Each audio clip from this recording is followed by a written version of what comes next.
Now we have this heading and based on that we have this question जो आपके exam में आया हुआ है।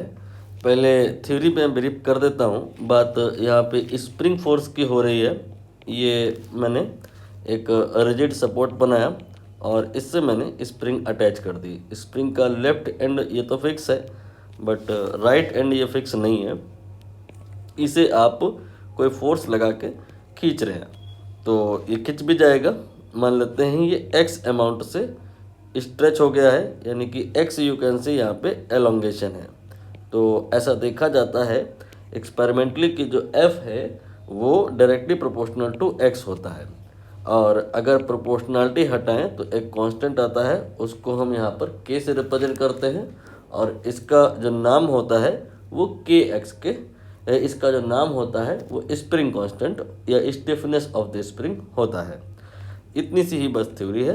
बाकी तो यहाँ पर क्वेश्चन है, यहाँ पर कह रहे हैं क्या कि जब x1 अमाउंट की स्ट्रेचिंग थी, यहाँ पर हमने x1 ले लिया, ये दैट टाइम जो फोर्स आप लगाए थे वो 5 था। तो इक्वेशन जो आएगी that will be 5 equal to k then x1।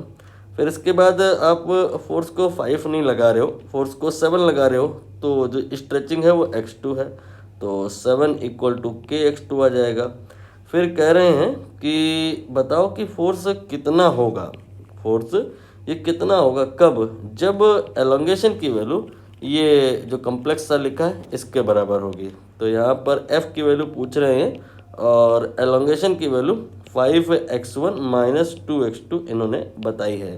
जिन्होंने क्वेश्चन पहले इस तरह के कर रखे होंगे, नहीं भी कर रखे होंगे तो भी रियलाइज़ हो रहा होगा कि यहाँ पे के जो है ये मैटर नहीं करेगा, ये कैंसिल हो जाएगा। दरअसल मैं करने क्या वाला हूँ, यहाँ पे x1 की वैल्यू निकालूंगा तो ये 5/k आएगा और x2 की वैल्यू निकालूंगा तो ये 7/k आएगा और उसको मैं यहाँ पे रखूँगा x1 और x2 का वैल्यू। तो यहाँ से जब रखने के बाद सॉल्व करेंगे तो k कैंसिल हो जाएगा। इसलिए मैं कह रहा था कि k इतना यहाँ पर इम्पोर्टेंट पैरामीटर नहीं है, इसलिए उसे आप ना भी लिखो या 1 मान के चलो तो भी काम चलेगा। तो 5 जो है वो x1 के बराबर हो गया और 7 जो है वो x2 के बराबर हो गया और जो f है वो 5x1 माइनस 2x2 के बराबर है। x1 x2 ये हमें पता है, वैल्यू रख लीजिए।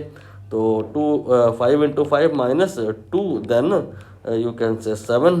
तो यहाँ पे ये आ जाएगा 25 माइनस 14। तो ये आफ्टर ऑल सॉल्व होने के बाद 11 आएगा। यही इस प्रश्न का सही आंसर है।